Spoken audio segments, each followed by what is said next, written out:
avant toute chose, je voulais juste remercier les organisateurs du programme d'avoir dédié 2 heures sur la question du Fonds mondial.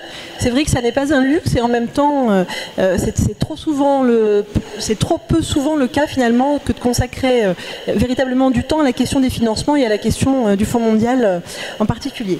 Alors comme vous le savez, le Fonds mondial... Comme vous le savez, l'accès au financement du Fonds mondial passe par le biais de requêtes de financement qu'on appelait autrefois propositions, qu'on appelle aujourd'hui notes conceptuelles. Et régulièrement, le Fonds mondial diffuse des documents de cadrage pour l'élaboration de ces notes conceptuelles. Donc, c'est des documents qui reprennent notamment les critères d'éligibilité auxquels doivent répondre les pays s'ils veulent pouvoir avoir accès au financement du Fonds mondial. Donc, ce qui m'intéresse ici, c'est de regarder finalement la requête comme un objet en soi et de la considérer comme une construction sociale à différents niveaux. Et plus spécifiquement aujourd'hui, j'aimerais me concentrer sur l'analyse des directives donc, qui sont produites par le Fonds mondial régulièrement pour guider les pays dans l'élaboration des notes conceptuelles au niveau des différents pays. Donc l'objectif ici, c'est de comprendre les attentes du Fonds mondial, donc des attentes normatives, des attentes juridiques, des attentes techniques, et de regarder l'évolution finalement de ces attentes au fur et à mesure du temps.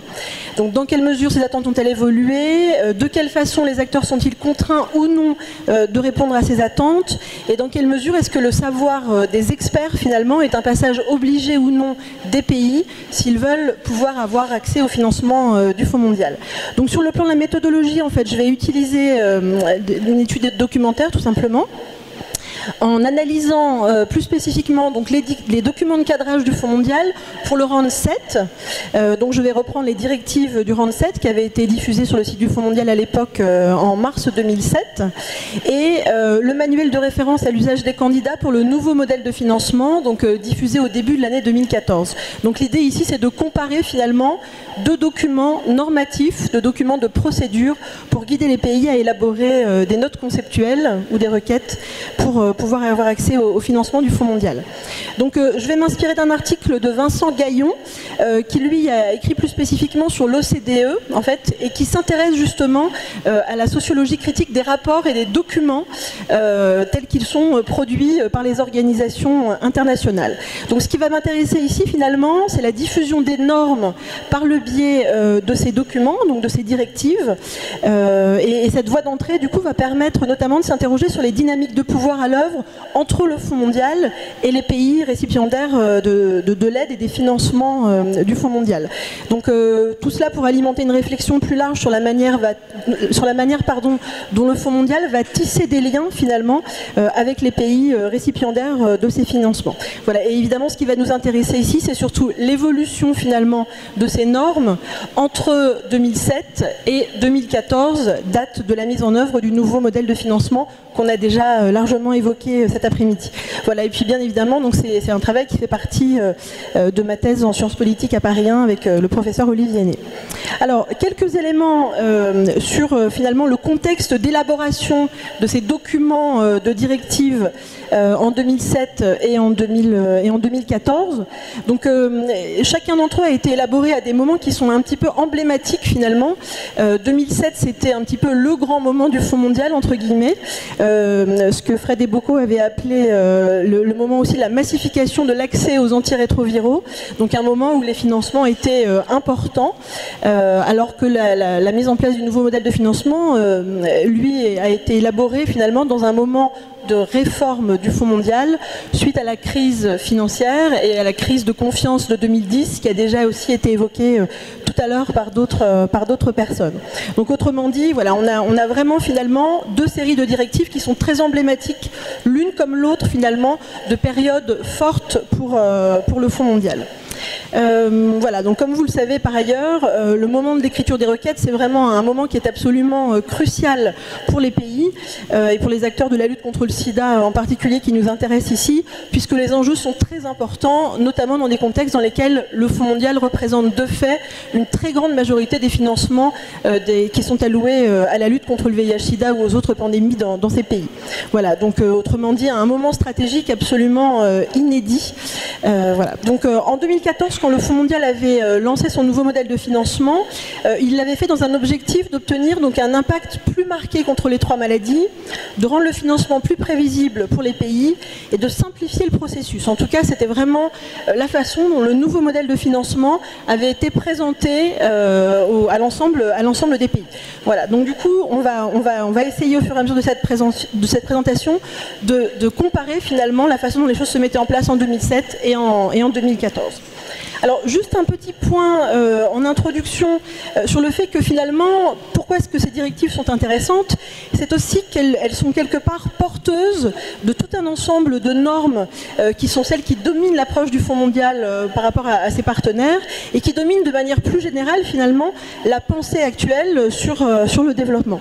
Donc pour le Fonds mondial, ces normes s'articulent autour de 4 grands principes du Fonds mondial que je vous rappelle ici, les principes de partenariat, d'appropriation, de financement en fonction des résultats et de transparence, qui sont donc les 4 grands principes qui sont présents au sein du Fonds mondial depuis sa création et qui sont vraiment son architecture intellectuelle, on va dire.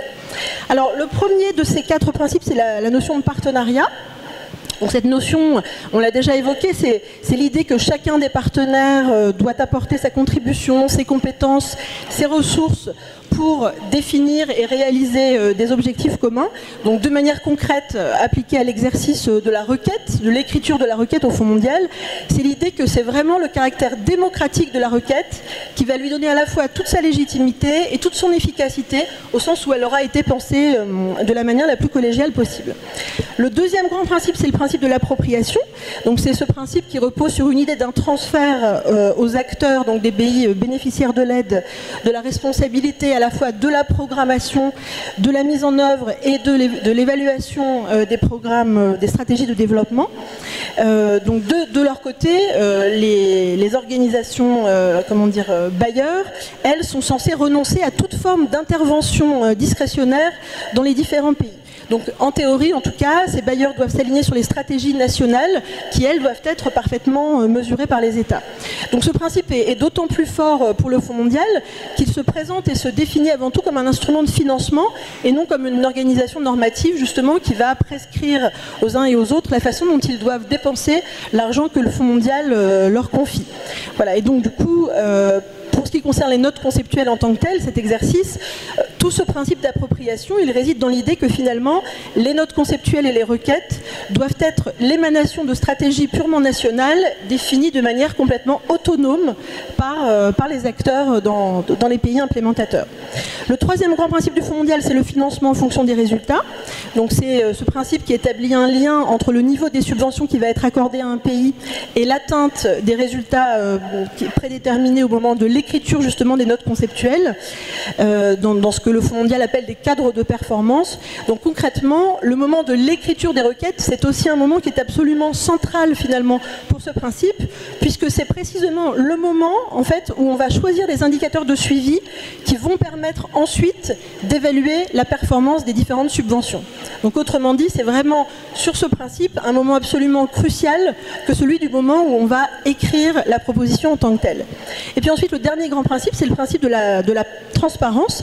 Et en l'occurrence, le Fonds mondial, depuis le début, se présente comme un modèle de transparence de l'aide internationale, en insistant à la fois sur le droit à l'information et sur le principe d'une tolérance zéro face à la corruption. Donc en l'occurrence, le Fonds mondial va exiger de la part des pays de mise en œuvre un niveau très élevé de transparence. Et au moment de l'élaboration des notes conceptuelles, de manière concrète, cela se traduit par une obligation des CCM de diffuser publiquement un certain nombre d'informations et d'apporter la preuve du caractère parfaitement collégial de la réflexion et des décisions qui sont prises lors du processus d'écriture. Voilà, donc maintenant on va essayer d'analyser justement les différentes règles du jeu telles qu'elles sont posées par le Fonds mondial dans ces 2 séries de directives, donc celle de 2007 et celle de 2014, en essayant justement de voir ce que cela nous dit finalement de l'évolution du Fonds mondial ces dernières années. Alors, la première analyse qu'on peut faire, c'est la question de la formalisation progressive des mécanismes de participation. Dans le RAND7, déjà, le bon fonctionnement des CCM, et d'ailleurs depuis le début du Fonds mondial, le bon fonctionnement du CCM faisait partie des critères d'éligibilité des subventions, au même titre que ce que le Fonds mondial appelle l'éligibilité technique, c'est-à-dire le fait que le pays soit bien éligible sur la composante dans laquelle il va proposer une note conceptuelle ou une proposition à l'époque.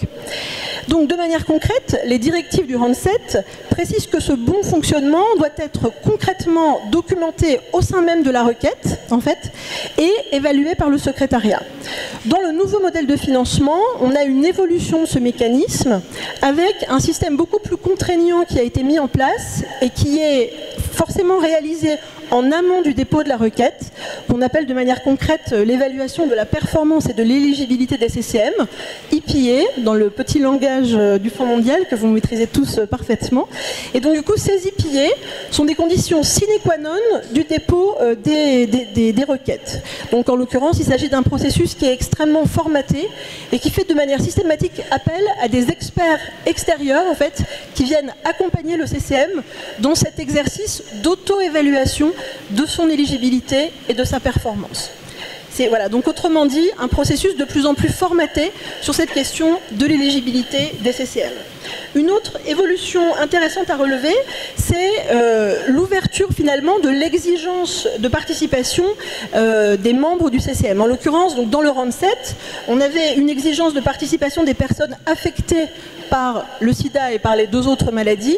Au niveau du nouveau modèle de financement, on a un élargissement en fait de cette contrainte, de cette obligation, avec une obligation de participation des populations clés.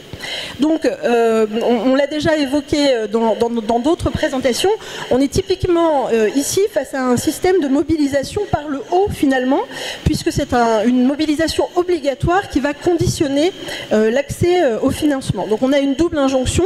On a une injonction finalement à des groupes qui ne sont pas forcément très expérimentés en matière de participation politique, en matière de participation à des discussions sur le contenu de requête ou à des participations à des instances décisionnelles, et en même temps une injonction faite aux élites politiques, administratives et associatives pour inclure justement à la fois ces PVVIH, puis par extension les populations clés dans les différents cercles de décision.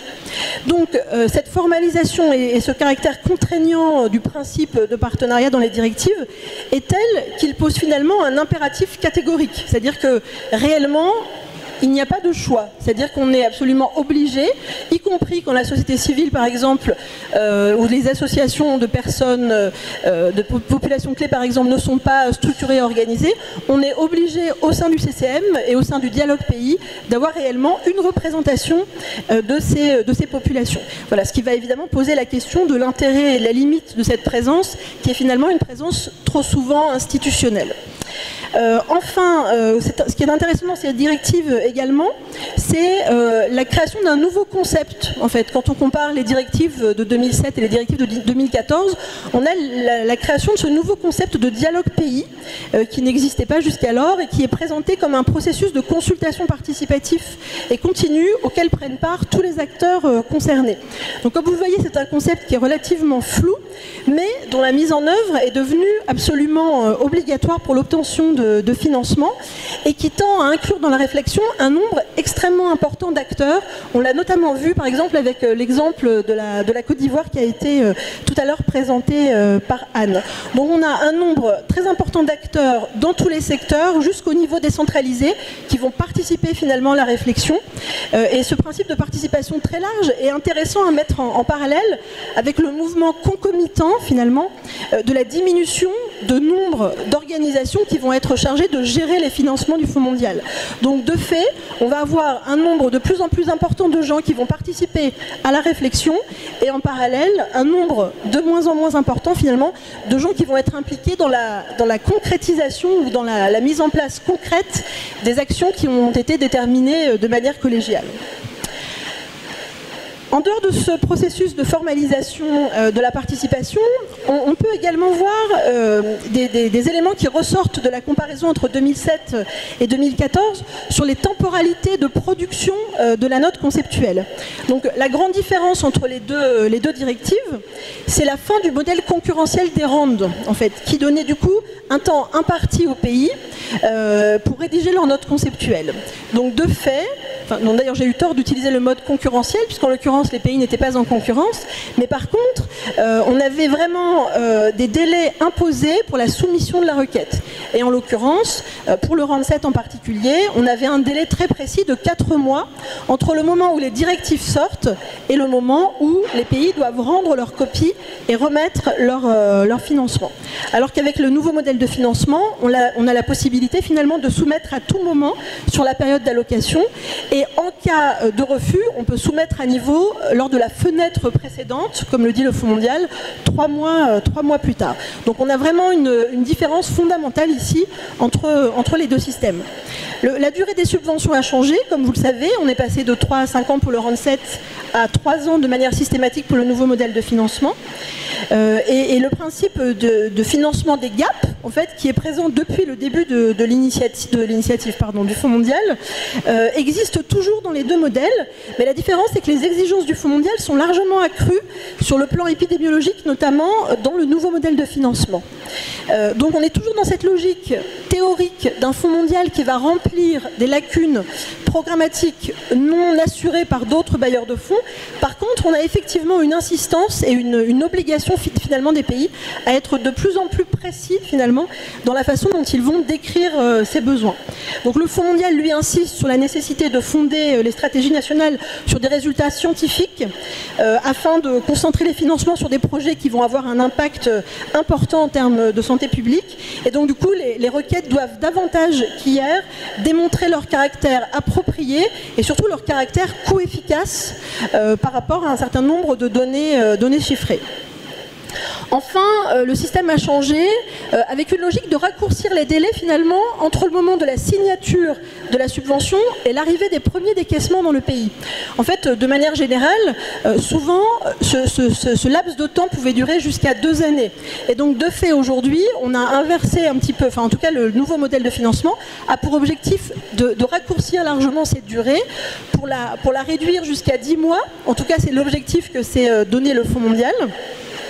Mais du coup, le fait de raccourcir la durée entre la période de signature et le début de l'arrivée des fonds dans le pays, ça impose de rallonger considérablement tout ce qui va se passer en amont finalement de la signature et donc au moment de l'élaboration de la requête. Donc le processus d'écriture de la note va se trouver largement rallongé. Il s'agira par exemple de finaliser la sélection des bénéficiaires principaux avant le dépôt des notes conceptuelles, alors même qu'avec l'ancien système, le Fonds mondial pouvait donner son accord sur une note conceptuelle, à l'époque sur une proposition, sans pour autant avoir choisi le bénéficiaire principal. Et du coup, cette sélection de manière concrète se passait après finalement l'acceptation de la requête par le Fonds mondial.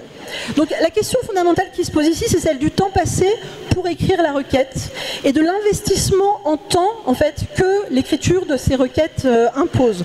Puisqu'effectivement le système est plus souple de ce point de vue-là, il n'empêche qu'il est beaucoup plus exigeant sur le plan participatif, sur le plan de la collecte des données, etc. Et que cela risque, comme l'ont montré d'ailleurs les différents acteurs, de mobiliser des acteurs sur des temporalités qui sont beaucoup plus longues, qui ne sont plus limitées dans le temps et qui donc potentiellement peuvent conduire à une certaine forme de lassitude, etc. comme les autres l'ont déjà démontré. Et du coup, le risque ici, c'est d'avoir des temps d'écriture qui vont être extrêmement longs pour des temps de mise en œuvre qui vont être très courts puisqu'on est sur des logiques de 3 ans. Donc en gros, l'idée de se dire qu'on va passer en gros la moitié du temps à écrire des notes conceptuelles et l'autre moitié à les réaliser. Mais en tout cas, on passera plus de temps finalement à écrire une note conceptuelle qu'à la mettre en place. Autre évolution importante, la question du cadrage des décisions. Donc ici on voit qu'on a une augmentation au fur et à mesure du temps finalement du niveau de cadrage par le Fonds mondial, du contenu même des interventions qui sont définies par le Fonds mondial. Alors la première des choses, c'est le nouveau système de l'allocation pays, Alors pour le round 7, on avait un système bien différent, avec une publication sur le site du Fonds mondial de l'ensemble des financements disponibles pour le Fonds mondial, tout pays confondu, et donc montant qui dépendait évidemment du volume et de la disponibilité des nouvelles contributions des différents donateurs au Fonds mondial. Et le Fonds mondial accordait un financement finalement sur la base de la qualité de la proposition présentée, sans donner de plafonnement. Dans le cadre du nouveau modèle de financement, au contraire, chaque pays se voit donc allouer une somme particulière qui va être fondée sur la charge de morbidité de chaque maladie et sur le niveau de revenu du pays. Et donc du coup, cette nouvelle méthodologie, elle va plafonner finalement les financements qui sont disponibles dans les différents pays et les encadrer de manière beaucoup plus importante. Donc d'une certaine façon ici, c'est l'offre qui va déterminer finalement une grande part de l'allocation des fonds plutôt que l'identification d'un besoin qui va réellement émaner du pays.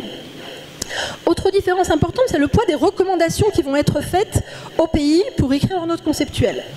Dans l'ancien système, le Fonds mondial incitait les pays à suivre les recommandations des organisations internationales qui elles-mêmes produisaient toute une série de notes. C'était notamment par exemple le cas de l'ONU-SIDA pour la lutte contre le VIH-SIDA ou de l'OMS qui devenaient des notes de recommandation finalement des organisations internationales en direction de ceux qui veulent écrire des propositions et les déposer au niveau du Fonds mondial.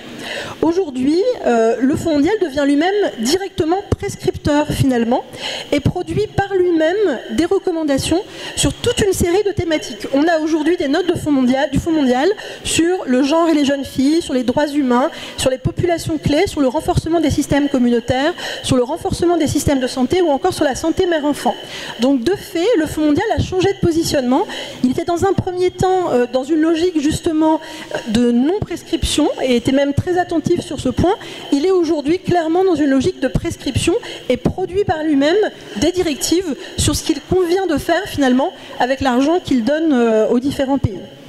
Autre évolution importante, c'est sur le choix des bénéficiaires principaux. Donc en l'occurrence, au moment du round 7, le Fonds mondial prônait ce qu'il appelait un dual track, qui était l'idée finalement d'un financement à deux voies, où le Fonds mondial recommandait d'avoir à la fois un bénéficiaire international ou de la société civile en général et un bénéficiaire public dans une logique de complémentarité, etc. Aujourd'hui, dans les nouvelles notes conceptuelles, le choix du bénéficiaire principal doit se faire donc en amont de la signature et de manière discutée avec le Fonds mondial et surtout ce choix est soumis à des exigences beaucoup plus fortes en matière de ce que le Fonds mondial appelle la gestion des risques, évaluée comme vous le savez surtout sur les capacités de management et les capacités d'absorption et donc ce système favorise forcément les organisations internationales ou les ONG du Nord pour devenir bénéficiaires principal de financement. Autre évolution qui montre aussi de quelle façon finalement l'emprise du Fonds mondial sur le contenu des propositions est de plus en plus important, c'est la question du financement de contrepartie. Au moment du round 7, seules les propositions émanant de pays à revenus intermédiaires devaient prouver qu'elles avaient des cofinancements équivalents à 10 ou 20% du budget. Aujourd'hui, c'est l'ensemble des pays finalement qui doit démontrer finalement cette partie du cofinancement avec un seuil qui va être fixé justement selon le niveau de revenu des différents pays en allant de 5% à 60% pour les revenus, pour les pays les plus riches, pardon. Enfin, et c'est surtout un changement majeur, les directives du round 7 insistaient sur l'absence totale d'implication des équipes du Fonds mondial dans l'écriture des notes conceptuelles. Au sein du process d'écriture, j'ai même souvenir en fait que les équipes du Fonds mondial sortaient des réunions du CCM dès le moment où les équipes du Fonds mondial, des CCM commençaient à discuter finalement de l'élaboration de ces requêtes. Aujourd'hui, au contraire, le Fonds mondial prône ce qu'il appelle une approche itérative. Et donc l'idée finalement de cette approche itérative, c'est de fonctionner par va-et-vient entre le CCM et l'équipe pays du Fonds mondial. Et que donc du coup la réflexion va se passer de manière systématique entre ces deux entités. Donc vous voyez là on a vraiment un changement de positionnement qui est extrêmement différent finalement entre la façon dont les choses se passaient il y a 7 ans de manière concrète en 2007 et la façon dont les choses se placent aujourd'hui. Par ailleurs, en plus du coup de ce fonctionnement itératif, le Fonds mondial produit aujourd'hui ce qu'il appelle des profils d'impact ou des analyses de portefeuille, qui sont des documents qui recommandent un certain nombre de stratégies basées sur l'historique des financements du Fonds mondial dans le pays, etc. Donc on a de fait des recommandations qui sont écrites noir sur blanc, produites par le Fonds mondial et transmises au pays au moment de l'élaboration de ces notes conceptuelles. Voilà, donc tous ces éléments montrent bien finalement à quel point finalement les directives et leur évolution renforcent de fait la capacité du Fonds mondial à peser sur les décisions qui sont prises au niveau national, au moment de l'élaboration des requêtes. Alors, autre élément important, c'est l'importante production discursive du Fonds mondial.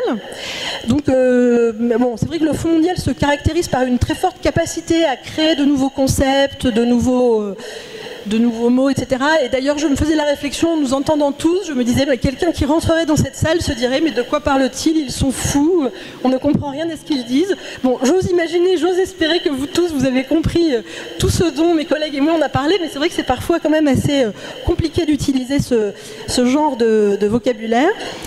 Donc, chaque nouvelle directive, finalement, a son lot de nouveaux concepts et de nouvelles idées. Alors, par exemple, si on compare 2007 et 2014, on voit l'émergence de toute une série de nouveaux concepts. Donc je vous en ai mis quelques-uns ici. Donc on a des concepts d'allocation de base, donc le dialogue pays qu'on a déjà évoqué, le registre de la demande de qualité non financée, les pays de transition, les demandes de financement au-delà de la somme allouée, le financement de contrepartie, les financements incitatifs, les financements d'encouragement. Tout ça, c'est des concepts qui ont été mis en place au moment du nouveau modèle de financement.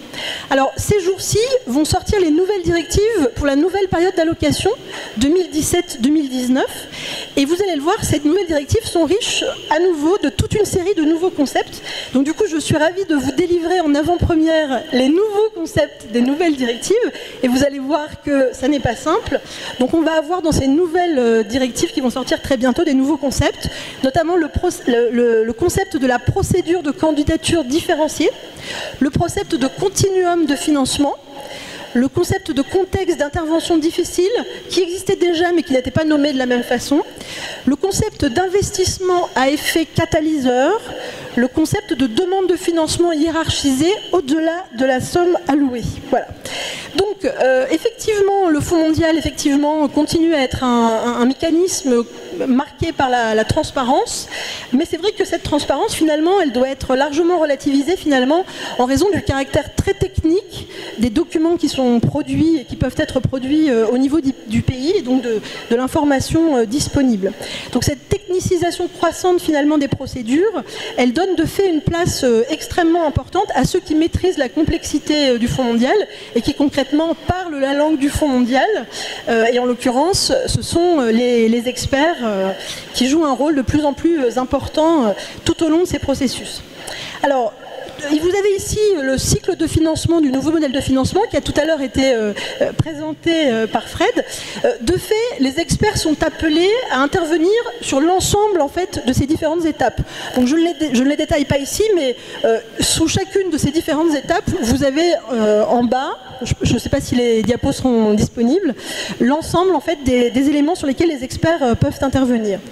Certaines phases de ce processus ont même une participation obligatoire des experts. C'est-à-dire que les pays ne peuvent pas se passer de requérir des experts pour les accompagner dans certaines phases de ce processus. Donc ça n'est pas seulement une volonté, entre guillemets, des pays de recourir à l'expertise, c'est aussi une obligation du Fonds mondial, notamment pour les EPA que j'évoquais tout à l'heure, donc l'évaluation de l'éligibilité des CCM. Ce qui est intéressant ici, c'est que finalement, la standardisation et l'importance des attentes normatives du Fonds mondial vont nourrir une nouvelle expertise spécifique, qui n'est plus une expertise en santé, qui est avant tout une expertise bureaucratique, une expertise qui va être associée aux mécanismes propres du Fonds mondial. C'est des experts qui typiquement vont avant tout être des experts en Fonds mondial. Voilà, c'est un peu l'objet de ma thèse. Autre élément intéressant, on voit dans les directives que les pays sont appelés à publier la liste et la durée de l'assistance technique qu'ils ont reçue lors de l'élaboration de la note conceptuelle. Autrement dit, il y a une forte légitimation finalement à recourir à l'assistance technique au moment de la note conceptuelle, et d'une certaine façon, cela pourrait porter préjudice entre guillemets à un pays de ne pas solliciter une assistance technique pour l'appuyer dans l'élaboration de cette note conceptuelle. Alors, comme on l'a vu tout au long de cette présentation, les directives montrent bien finalement l'importance des normes imposées, l'importance progressive des normes imposées au pays lors de l'exercice d'écriture des notes conceptuelles, donc, et à l'exercice de standardisation finalement des processus d'écriture. Alors ce qu'il faut savoir aussi, c'est que les pays ont l'obligation de manière systématique de documenter strictement l'ensemble de ces processus, ce qui facilite très largement le travail des chercheurs quand justement ils sont intéressés par le fait de pouvoir comprendre exactement combien de réunions ont été organisées, avec combien de personnes, etc. Toutes ces informations doivent être incluses dans les notes conceptuelles. Donc comme on l'a vu ici, l'écriture de la requête, c'est vraiment un moment crucial de mise en œuvre, et c'est aussi un moment finalement de déclinaison concrète de la philosophie du Fonds mondial. Donc cette analyse nous montre qu'il y a plusieurs injonctions contradictoires finalement qui sont faites aux pays s'ils veulent obtenir des financements du Fonds mondial. La première injonction contradictoire qu'ont les pays, c'est qu'il s'agit ici de répondre à des contraintes qui sont toujours plus fortes, mais avec un niveau d'adaptation aux spécificités nationales qui est toujours plus important. Donc on a comme ça un double mouvement assez contradictoire. Deuxième mouvement contradictoire, c'est le fait que les pays ont une obligation d'un dialogue toujours plus inclusif, toujours plus large, mais d'un caractère toujours plus pointu finalement, plus précis, plus technique, avec des directives et des procédures qui conduisent forcément à un entre-soi évident. Donc en même temps, on appelle les pays finalement à discuter de manière extrêmement large, mais en même temps, on réduit ceux qui sont capables de participer à la discussion du fait de la complexité des concepts qui sont utilisés. Autre injonction contradictoire, c'est le principe paradoxal du financement des gaps dans des pays dans lesquels le Fonds mondial représente l'immense majorité des financements. Il y a forcément ici une injonction qui est complètement contradictoire. Enfin, dernière injonction contradictoire, l'injonction à la participation de la société civile, des associations de patients, des populations clés, mais en même temps, monopolisation de la gestion financière des subventions par quelques organisations internationales et diminution progressive du nombre de sous-bénéficiaires des financements du Fonds mondial au nom de la gestion des risques, ce qui de fait affaiblit les acteurs associatifs et communautaires et tend à diminuer les modes d'action protestataires ou les modes d'action militants. Donc c'est vrai qu'on a ces quatre injonctions contradictoires qui résument bien le paradoxe du Fonds mondial finalement, pensé comme un instrument de financement donnant une large marge d'intervention aux acteurs de terrain, alors qu'il est en réalité porteur de normes contraignantes très fortes, et on l'a vu ici de plus en plus fortes, qui vont peser sur les stratégies nationales des pays financés. Voilà, je vous remercie.